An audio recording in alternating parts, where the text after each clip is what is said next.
What's up, folks? It's Andrew Hobner with a little special here on YouTube for everybody. It comes as a result of some interesting conversations in our chat after a video that we put up. For those of you that haven't seen it, it is part of our recap of Dewana Bonner going from Indiana to Phoenix. This is the video, as you can see. And within it, we had an interesting conversation about Christine Brennan, this new book on Caitlin Clark, and the interplay between WNBA players, coaches, etc., and media, and where all of this is in the world of journalism. Now, I'm a dude that has been in the media for 10 years. I still am. I work for CBS News in Denver, Colorado, and I love it. It's a great station, wonderful people, wonderful managers. It's a career job. And I've been in the field for 10 years. I was in full-time sports for 6 years. I was in sports and news for 2, and now I do Jefferson County news and some sports business here and there in addition to the basketball stuff.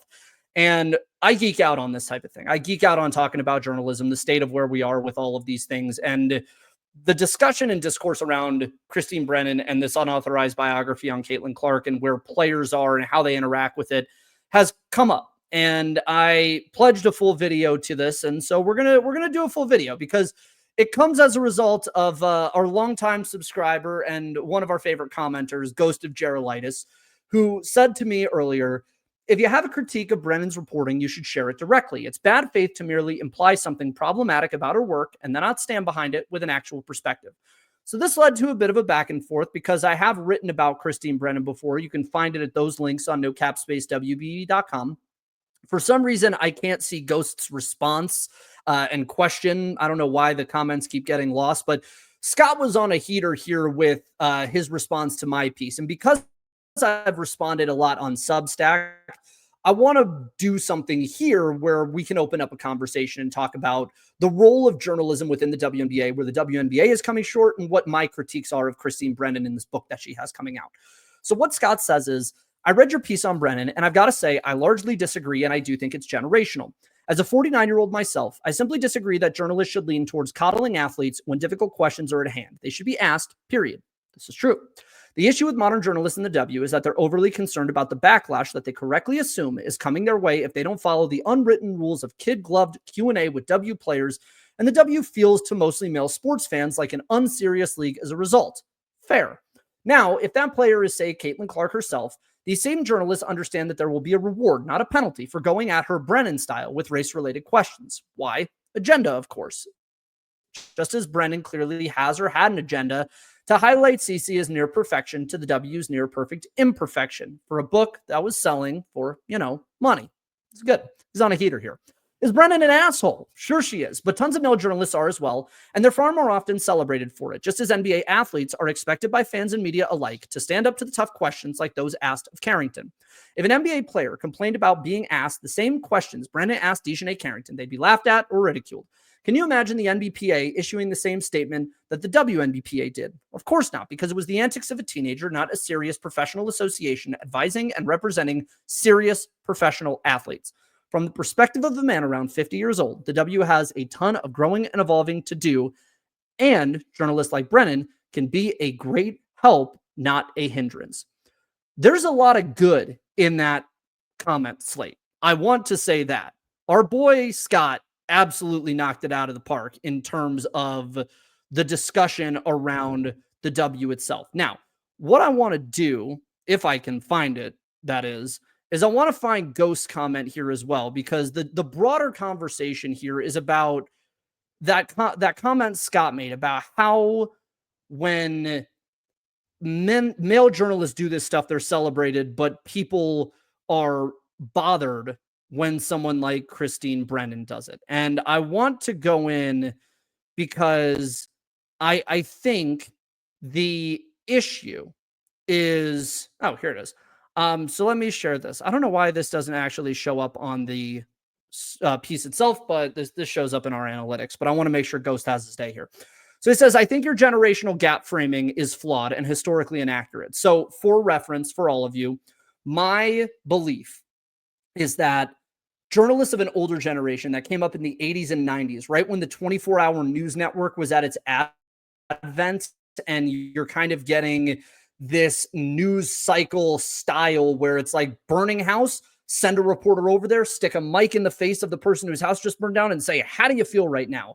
And that made people a lot of money, like a lot of money, because we love the fire. We love the car fire, right? As people, it's why reality TV is so big. And my belief is that journalists of that era that came up with that as the incentive and reward calculus to say, if I go and I'm persistent and I basically break a person who doesn't want to talk to me down until they do, I'm going to get the story. It's a very utilitarian, like by any means necessary, ends justify the means type thing that those journalists of that generation adhere to. And I think by the time people like myself, I'm 30 years old, I entered the field professionally full-time in 2016, but I'd been in media since about 2013.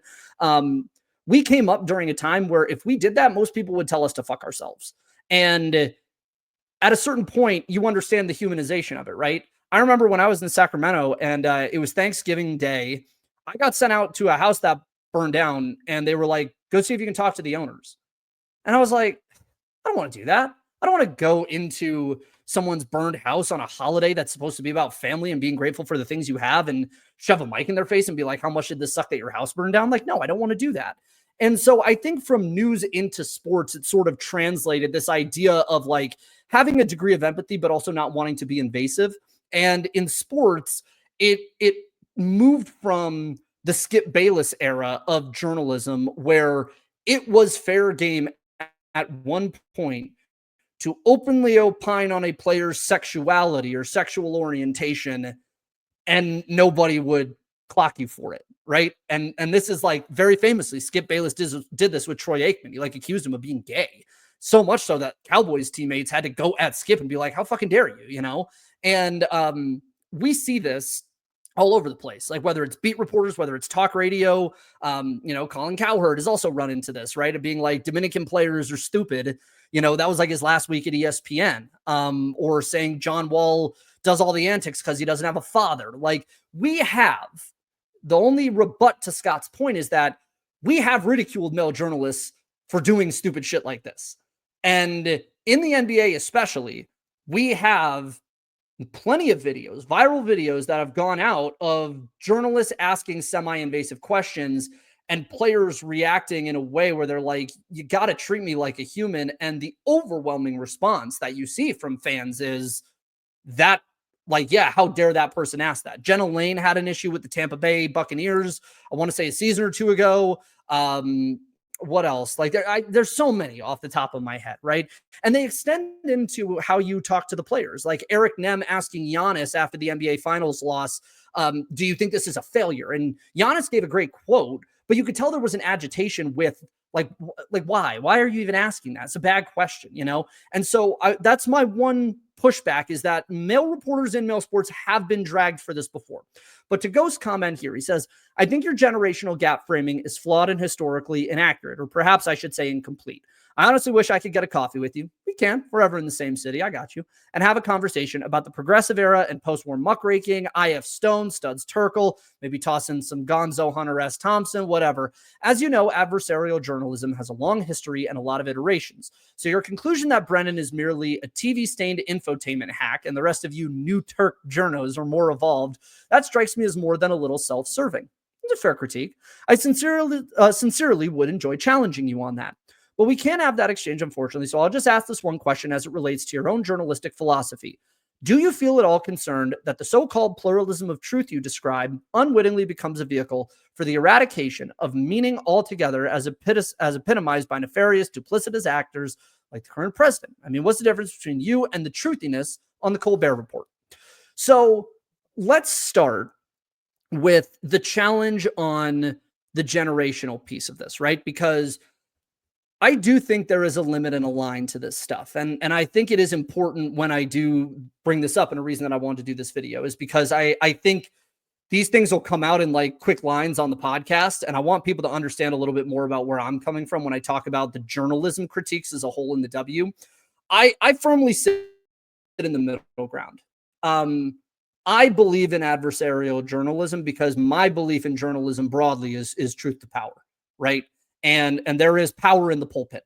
Not as much as it used to be, but there is still power in it. And as a journalist in the sports world, you are the voice of the fans, more or less. You are the voice of people telling you, ask that question. What's going on? What is happening? And so to that point, I don't think that what Christine Brennan asked Dejanay Carrington about the eye poke last year was an out-of-pocket question to ask, right? You're a journalist. You ask the question. My issue on the opposite side of the spectrum, for instance, with Caitlin Clark is that if she's answered the question once, you don't have to ask it again. And Shawnee and I have been very clear. Like, we have criticized Jim Trotter on this show before and lumped him in with the Outkick boys because on both sides of the ideological spectrum, wherever you land, people have used the WNBA as a vehicle for culture war critique. And what it's done is introduce people whose job is to just show up and ask questions about bullshit that doesn't matter. And the problem that I have with adversarial journalism is that when you're showing up just for that stuff, being adversarial is not adversarial in a pursuit of truth. It's adversarial because you know that's what content, like that's content. Being adversarial is content. And my beef with Christine Brennan is that Christine Brennan is a national sports writer, right? She's doing a book. Far be it from me to, opine about her travel schedule. But the issue that I have is that much like Jim Trotter, much like Bobby Burrick from Outkick, I only ever see Christine Brennan when shit pops up and like it's about something bad, I only see her ever pop up when it's like her and Caitlin and Angel Reese. Like I only see her pop up when it's Caitlin and Dejanay Carrington. I don't really see a lot of general reporting on what's going on from Christine Brennan because as I've watched today on social media with her, there is a little bit of a wink and a nod towards being a bit of an agitator to a certain degree, right? And to go back, on the journalism side of things with Christine Brennan, she has generally done a lot of, adversarial looks of things. But I also think that she is somebody that finds narrative within her story. She finds heroes and villains, right? Like the figure skating book that she did was like Jeff Gillooly, Tanya Harding, Nancy Kerrigan. And in that story, it's a very clear, like victim and hero. And it feels pretty clear here. And this is what I don't like about the coverage and her coverage of the W is it's very rote in that it's victim versus hero. And I don't like Caitlin Clark being cast as a victim. Caitlin Clark is a fucking baller, bro. Caitlin Clark is not a victim damsel in distress that has to be saved by Christine Brennan or Dave Portnoy or clout chasers like Trista Crick. Like she doesn't need that. The ball speaks for itself. That's why she has the fans that she does, man.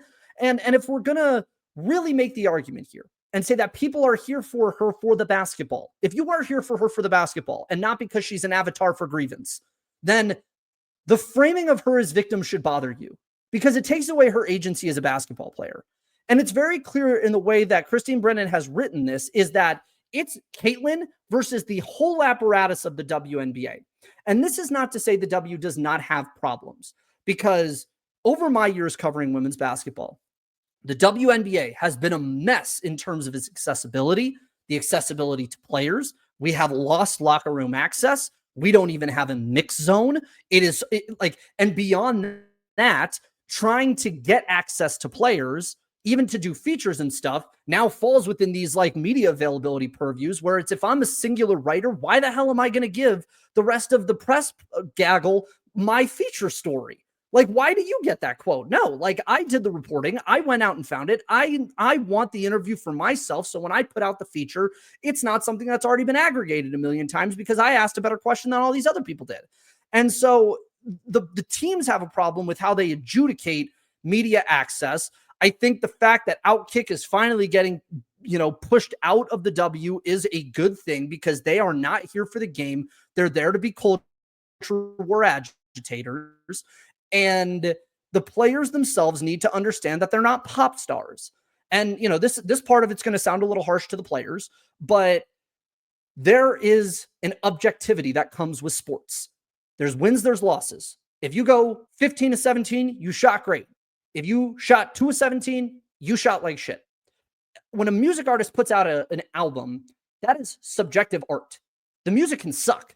But you can be like, oh, but they were taking a creative risk doing this or that or the other thing. It's like Beyonce releasing Cowboy Carter. Like, not my cup of tea, but I can appreciate from the artistry perspective taking the creative risk to even do a country album in the first place, right? And that's something that I can argue with a Bayhive stan about until the cows come home. The problem is you have these like music stands and like movie stands and people from TikTok and Instagram and Twitter that have come into the women's basketball space, if they haven't already been here, because a lot of them have, basically trying to adhere and apply the rules for subjective art onto objective concepts. And so when players do shit like poke a player in the eye, you are liable to get a question for that. And you got to answer it. If you shoot like shit, I'm not saying you're bad, but I'd love to know why you're not playing well. And so there is a middle ground where that stuff is needed. The kid glove stuff that I don't like is where, people are opening up presser questions being like, hi, coach, how are you?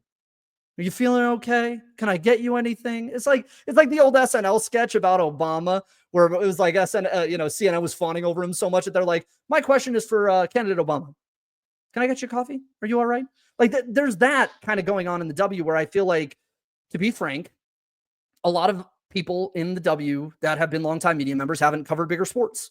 And so there is less of an assertiveness required, and the players by extension have been kind of lulled into a sense of like, oh, okay, this is fine. This is no big deal. Like I can chill because they're not going to say anything bad about me. And if you say anything bad about me, it's a black mark on the league.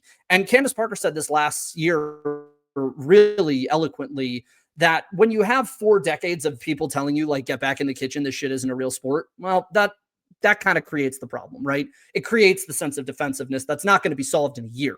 However, the players, I think, do need a little bit more media training. I do think they need to understand what is being asked of them. I think you can't, on the one hand, complain about a lack of legitimate storytelling, and then when real storytellers show up, you tell them more or less to kick rocks. You can't do that because then you're not getting anything, right? You can't say I'm not getting enough media coverage, and then when a media outlet that shows up that you think is not one that is large enough, you say no to, right? And that's not me talking about no cap space. Like, we have been extraordinarily blessed in what we do to get good access to the players and the coaches and the teams at the WNBA and the college level. But I can't tell you how many people I know that are independent creators that do really good work that can't even get callbacks because they're not viewed as big enough. That is a problem that you can't afford to do right now because you're not at the level of the NBA, the NFL, MLB, etc. And even then, those people are fine letting independent creators in the door if they are good. It's how so many great creators have gotten their start. The problem with this book is that Christine Brennan doesn't do a lot for me to trust her, right? Because we see this morning, right? And, like, meme aside, I think the fact that this says non-racist Clark fans as being lined up against Christine Brennan, and Christine Brennan says too funny not to retweet, is the implication here that racist Clark fans are on Christine Brennan's side? Because if so, that's a bit of a tell. And I don't think she, at the absolute most generous, I don't know if Christine Brennan is reading that fully, but like putting Lynette Woodard here is bullshit because Lynette is cool with Caitlin. I will go to the mat defending Lynette. She made one bad comment in college. They are cool now. I know Lynette. I've talked to Lynette about it. She does not deserve to be there. That's bullshit. So get off my girl, Lynette Woodard. She's goated. But like non-racist Clark fans is one of those things where I'm like, what does that say about who you're courting? Right. And my issue with a lot of the culture war stuff has always been there are people that are coming into the W that don't give a fuck about the W.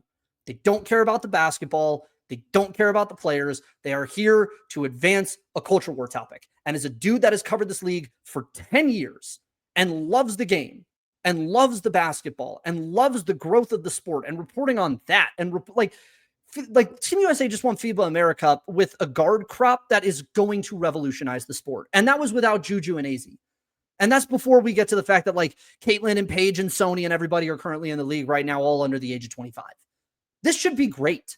And instead you have people like Outkick or Jim Trotter that show up and do this whole like, it's all culture war adjacent. And to me, the fact that Christine Brennan is on Outkick, is on Newsmax, and is sharing stupid brain slop memes like that, tells me that she is more interested in that than the basketball. And so the adversarial journalism of it all falls apart because now it feels like the agenda you have isn't about whether or not the league needs to grow or the players need to grow. It's more now about this culture war thing of like, look what these big bad black women are doing to Caitlin Clark. And I don't like that because that shouldn't be the conversation around this kid. Again, victim and hero. Like, Caitlin Clark is a star. She's a superstar. Have people singled her out? Yes. And I can tell you firsthand, I have been told by people in the league, the same shit happened to Candace Parker when she came into the league. Same shit. She got into a fight with Planette Pearson and all that stuff stopped. But I can tell you from the sources I have talked to that were in the positions of highest authority at franchises and leagues in that time during the W's life cycle, Candace got this type of treatment as well because she was more famous than anyone when she came in. There are 3 players in the WNBA's history to me that have transcended the sport when they've been playing in the league. It's Lisa Leslie, it's Candace, and it's Caitlin. Full stop. That's it. And so I understand the frustration of Caitlin Clark fans or Fever fans of watching stones thrown constantly against your superstar and against your team. But with that in mind, using the culture warriors as a way to elevate your point or give strength to your argument is not the right way to do it. And that's my issue with Christine Brennan is I can't trust where she's approaching this stuff from. And as a journalist, credibility is everything. It's why Shawnee does the ethical hate. It's because she doesn't like Sabrina or she don't like Paige. She's going to let you know up front so you can make the determination about whether or not you want to hear what she has to say. And like that's led to some 1-star reviews on our podcast. That's led to some people talking shit on Twitter. But you know what? All of our opinions are varied, the 5 of us. And that's why we are what we are and why we're proud of what we do is because we all have different opinions on the games and the players. But none of us are looking to use the game as a vehicle or the players as a vehicle to advance political agendas or cultural war agendas. Christine Brennan is doing that. That is the problem that I have. And because of that, I think she frankly loses a little bit of sight of that interplay between reporter and media. You can be adversarial and still be respectful. Where I think Christine Brennan's run into trouble is I feel like there has been a lack of respect and an entitlement, which a lot of older reporters do have, which is understandable because when you've been in the field and done so much big shit, you can sometimes look at a league like the W and be like, come on, like be a little bit more professional. But there is a disrespect that comes along with that where you have to understand it's just person to person talk, man. Like that's really what it comes down to. You have to respect the person across from you. If they don't respect you, you can't do anything about that, but you can control your respect for them. And my issue as a guy that covers this league and loves the basketball component of it and the stories around it is Christine Brennan does not seem to respect the WNBA or the people in it. I feel like she has a story that she wants to chase and she's going to get it by any means necessary. Hope that was everything. Happy to continue the conversation. Be in the comments with me. I'll be in. We'll be chatting, and I am very curious to hear what people think because to me, like I said, we try to exist in our media critique somewhere in the middle ground. There is space between the players are getting treated with kid gloves and Christine Brennan's an asshole, and I would like to think that's where we are. So we'll be around. We got more videos coming, more ball up top, and then we got all-star content coming next week. So stick around. Hope you enjoyed it. Hope you comment. Hope you like. Hope you subscribe. Hope you share. And happy to continue the discussion and keep it going right here on No Cap Space WBB.